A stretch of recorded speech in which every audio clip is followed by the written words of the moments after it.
Sepanjang Ramadan ini, menurut kemampuan yang ada pada diri kita, kita telah berusaha mengisi waktu dengan berbagai kegiatan ibadah. Sejak puasa itu sendiri, iktikaf di masjid, tadarus Al-Quran, melaksanakan sholat tarawih, menyantuni yatim, berbuka puasa bersama, dan seterusnya. Sungguh pun demikian, kita harus tetap melakukan muhasabah. Karena pada dasarnya ibadah merupakan satu keseluruhan yang bisa saja dirusak oleh hal-hal lain di luar ibadah itu sendiri. Pada kesempatan sore ini saya ingin menyampaikan sebuah hadis diriwayatkan oleh Imam Ad-Dailami dari Addi bin Hatim bahwa Rasulullah sallallahu alaihi wasallam bersabda, "Sittatu asya'a tuhbitul a'mala." Ada 6 perkara yang dapat merusak suatu amal.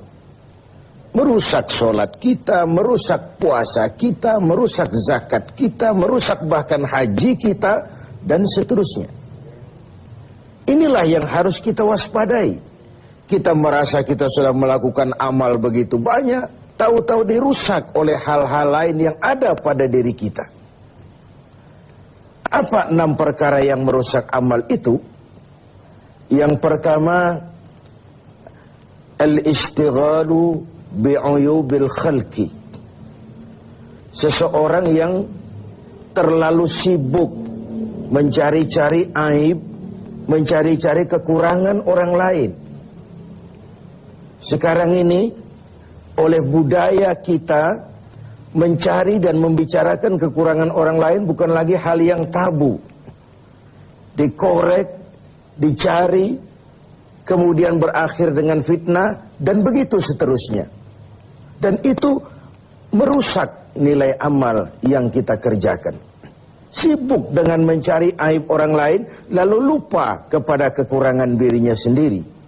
Bukankah dalam hadis lain Nabi mengajarkan, "Tuba liman syaghalahu aibuhu an uyubin nas." Beruntunglah orang yang kekurangan pada dirinya menyebabkan dia sibuk sehingga tidak sempat lagi mencari-cari kekurangan orang lain. Tapi sebaliknya celaka benar orang kalau waktunya habis dengan kesibukan mencari aib dan kekurangan orang lain, lalu merupakan aib dan kekurangan yang ada pada dirinya sendiri. Pemirsa TV7 yang berbahagia, sibuk dengan aib dan kekurangan orang lain dan asyik tenggelam di dalamnya, membicarakan si fulan, membicarakan si fulan, membicarakan si ini, menyebabkan kita terlena dan tidak sadar akan aib dan kekurangan yang ada di dalam diri kita. Dalam dunia jurnalistik ada ungkapan, bad news is good news. Berita jelek itulah berita bagus. Berita yang bagus biasa-biasa saja. Tapi berita jelek kalau diangkat, dikemas sedemikian rupa, bisa jadi berita bagus, menarik, kejutan, menimbulkan rasa ingin tahu, dan begitu seterusnya.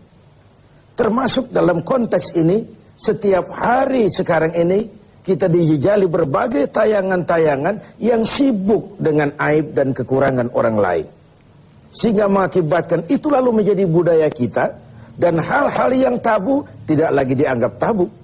Hal-hal yang sebenarnya memalukan sudah dianggap tidak memalukan. Sementara sedikit sekali contoh dan pelajaran yang bisa diambil dari hal-hal seperti itu. Karena itu, dengan melaksanakan ibadah Ramadan, kita juga harus mawas diri. Jangan sampai terjebak di dalam kegiatan istighal bi'uyubil khalqi. Sibuk mencari aib dan kekurangan orang lain. Sampai melupakan kekurangan dirinya sendiri. Yang kedua, yang bisa merusak amal itu adalah waqaswatul qalbi. Orang yang keras hati. Hatinya itu kasar, keras. Beruntung kita kalau oleh Allah diberikan hati yang lembut, yang peka, cepat menerima kebenaran. Sebuah contoh, Sayyidina Umar bin Khattab, orang yang diberikan hati yang keras, tapi mudah menerima kebenaran, cepat menerima kebenaran. Jadi yang dimaksud qaswatul qalbi ini, sudah hatinya keras, kasar, dan tertutup untuk menerima kebenaran.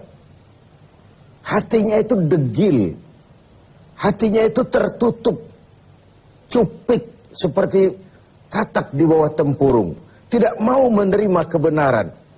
Nah, tatkala kita tidak mau menerima kebenaran, lalu kita merasa kitalah yang paling benar. Banyak sekali dalam perjalanan hidup ini orang-orang yang kemudian terjebak menjadi pemilik kebenaran, mengklaim yang lain salah semua, cuma dia saja yang benar. Akhirnya juga terjebak pada hati yang keras dan kasar seperti tadi. Hati adalah raja dari kerajaan tubuh manusia, sementara anggota badan kita yang lain cuma prajurit saja. Kaki hanya berjalan, tangan hanya mengambil, mata hanya melihat, telinga hanya mendengar. Kalau hati cenderung dan memerintah ke arah situ, maka benar ketika Nabi bersabda, kalau baik hati, baiklah seluruh badan. Kalau rusak hati, rusak jugalah seluruh anggota badan yang lain. Qaswatul qalbi. Yang ketiga yang merusak amal itu adalah wahubbud dunia. Orang yang terlalu cinta kepada dunia. Saya menggunakan kata terlalu karena cinta kepada dunia bukan hal yang salah. Sepanjang dunia itu kita jadikan sebagai alat untuk mencapai tujuan jangka panjang, yakni akhirat dan ridho Allah. Tapi terlalu sehingga dia berurat dan berakar di hati, dan kita sulit melepaskannya, ini akan bisa merusak amal. Sebab apa? Kalau kegiatan hidup kita sudah dipacu oleh hubbud dunia, cinta dunia yang berlebihan. Cinta dunia itu include cinta pangkat, cinta jabatan, cinta harta, cinta pujian, dan sebagainya. Kalau itu sudah overload, sudah berlebihan dalam hidup kita, kita cenderung melakukan hal-hal yang menghalalkan segala cara. Dan ini akhirnya akan merusak nilai amal yang sudah kita kerjakan. Bukankah ini memang penyakit kita? Hubbud dunia, terlalu cinta kepada dunia, lalu menjilat ke atas, injak ke bawah, sikut kiri, kanan. Masa bodoh teman jadi lawan, lawan jadi teman, asal bisa menggapai target dunia. Akhirat urusan nanti, yang penting yang sekarang. Padahal yang nanti itu ditentukan oleh yang sekarang ini. Kalau beginilah cara kita mencapai tujuan, kita sudah merusak yang nanti itu juga. Karena itu, cinta kepada dunia secara berlebihan dapat merusak nilai amal kita. Inilah Ramadan, di mana kita menghadapi renungan-renungan bahwa dunia sesuatu yang bersifat sementara. Pernah saya sampaikan pada mimbar kita ini dunia. Ambil apa yang memang perlu, nikmati apa yang memang boleh. Kalau bisa jangan gagal kita di dunia ini. Tapi kalaupun kita gagal di dunia, kita kan masih punya akhirat. Inilah yang menyebabkan cara kita mencapai dunia tidak menghalalkan segala cara, karena kita yakin akan pertanggungan jawab akhirat nanti. Itu yang ketiga. Yang keempat, waqillatul haya, sedikit rasa malu. Ini kan budaya malu, sekarang ini sudah setipis kulit ari. Tadi saya sampaikan yang tabu sudah dilakukan orang secara biasa. Kita tidak mengerti, misalnya ada perempuan dengan bangga bercerita, anak saya 3 semua tidak ketahuan bapaknya. Dicerita secara terbuka di media.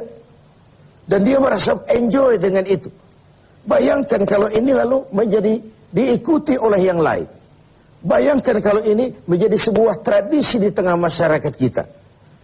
Hal yang memalukan dan memilukan sudah dianggap sebagai sesuatu yang biasa. Tidak ada yang tabu lagi.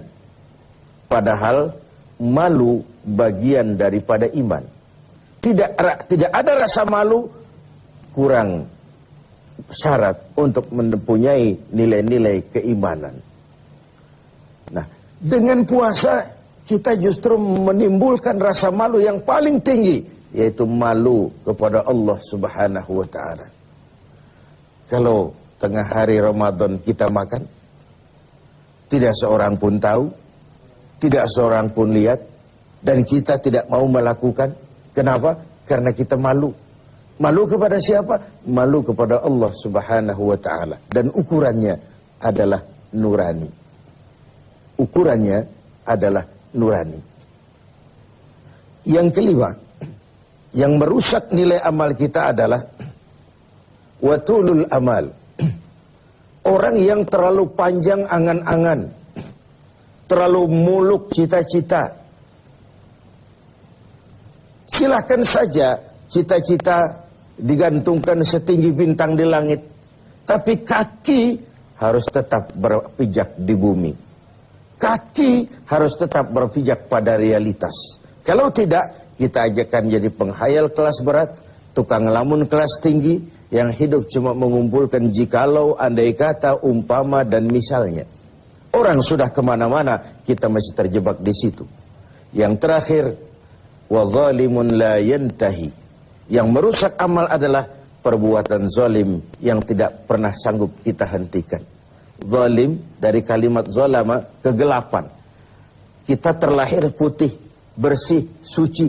Kitalah yang menghitamkan diri kita sendiri dengan perbuatan-perbuatan yang menentang Allah. Dan itu artinya kita zalim kepada diri kita sendiri. Semoga kita dapat menjaga diri dari hal-hal yang merusak